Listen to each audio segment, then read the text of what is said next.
he was fighting. But Tito knew how important this fight was for what we was planning on doing. You know what I'm saying? So I don't think Tito is faking. Tito, he's not a pussy.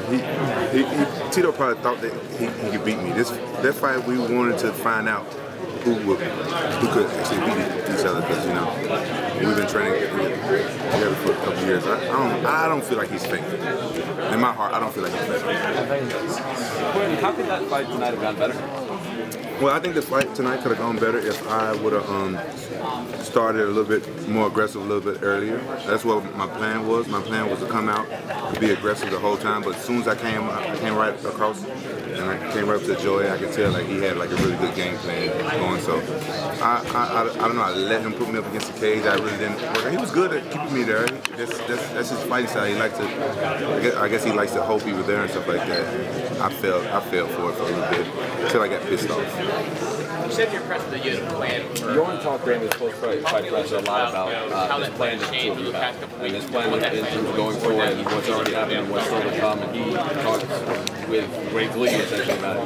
What can you tell us in addition to what specifically that plan entails? That plan is me whooping a lot of ass. I want to, I think MMA has, it can be a lot more exciting than what it's been in the past.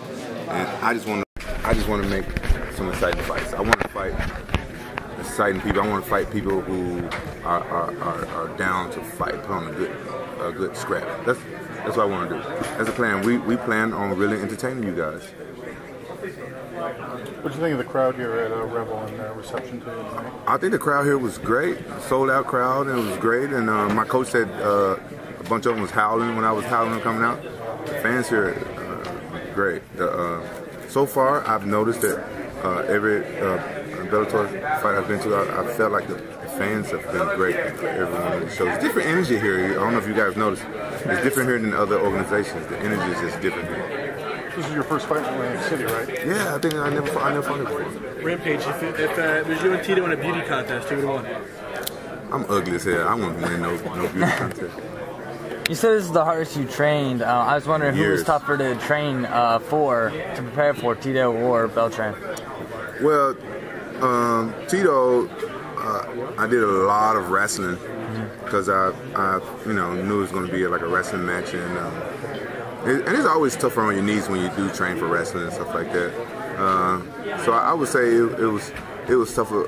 It was tougher training for Tito because I was doing a lot of wrestling. And Tito had submitted me before for like triangle chokes and that little weird choke thing that he does years ago. So I was trained for that type of stuff too. So for Beltran, I just trained like a lot of like stand up and stuff like that. I figured like I already had my wrestling, and I feel like he could take me down. Any preference for next fight? I don't care. Just somebody tough and somebody who's willing to come out and put on a good show, Because I'm not sitting here saying that, I'm going to win all my fights. But what I do plan on doing is trying my best to put on a great show in all my fights. So, you know what I'm saying? Me being who I am, I've been fighting for years. I've learned that you're not going to win them all. But what my job is, I want to entertain all the fans. And so it don't matter who they fight. I fight a heavyweight, I fight at 205, I don't care. Somebody that's willing to put on a good fight. If you want to act like a scared guy and run around or hump my leg the whole time, then I don't want to fight you. I'm not telling you because I'm a fat ass man. All that's gonna change now. Would you seriously consider fighting at heavyweight? Yeah, I would. I would. I'm getting older and stuff now. I would fight at heavyweight. I like this time I had to weigh in at 210. I didn't have to cut the extra 5 pounds. That felt good. Like having to cut the extra 5 pounds. I came in right at 210 too. That felt good. You dropped down to 165. Kiss my ass. I gotta cut off both my legs.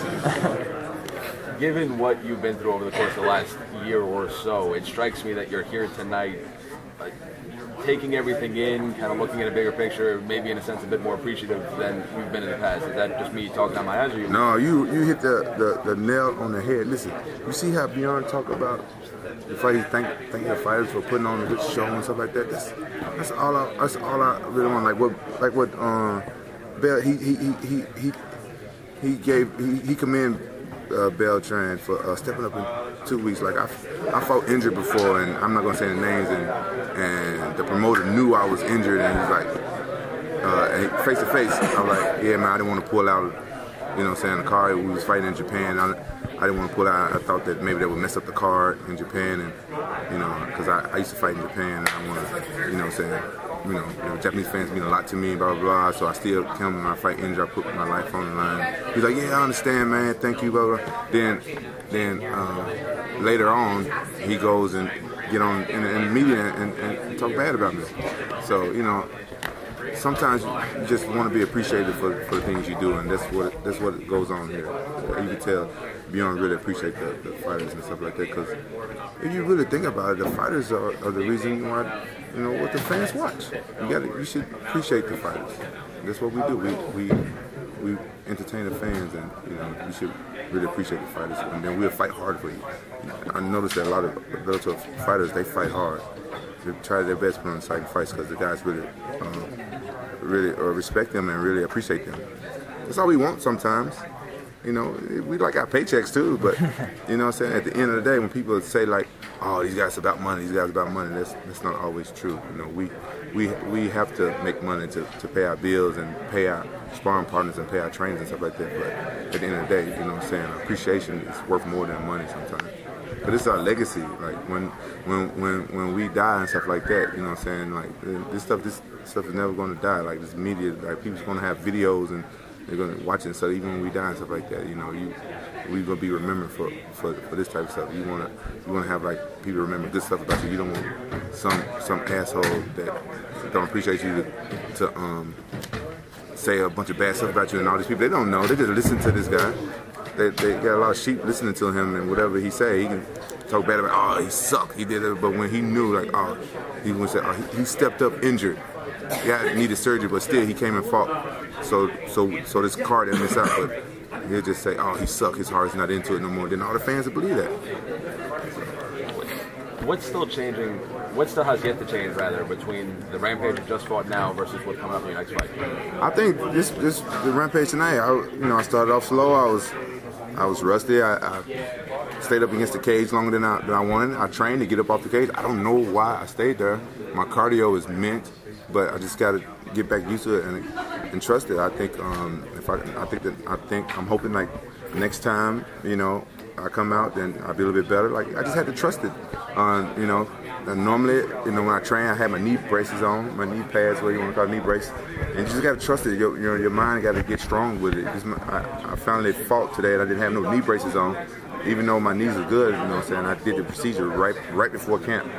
So today was like my first day going hard without my knee braces on, and I don't know what Joey was going to do. I don't know if he's going to attack my knees. You don't know. And you know what I'm saying? That's why I respect him. He came out, he didn't fight like a pussy. You know what I'm saying? He didn't go and do the John Jones kick on the knees. He didn't attack the knees and stuff like that. So now I'm you know, I know that my knees can stand up in a fight. And next time I'm gonna be even better. Like, when I go back to the gym after Thanksgiving, I'm gonna be training even harder. Everything's gonna be even better. Guys, one more from Bjorn. Are you going to continue treatments for the knee using PRP? Yeah. The treatment that I did is not really PRP. It's kind of like that, but they said like it might last 6 months, a year, 2 years, 3 years. Whenever it runs out, or I can feel like I got to go again. Damn right, I'll be right back up in there.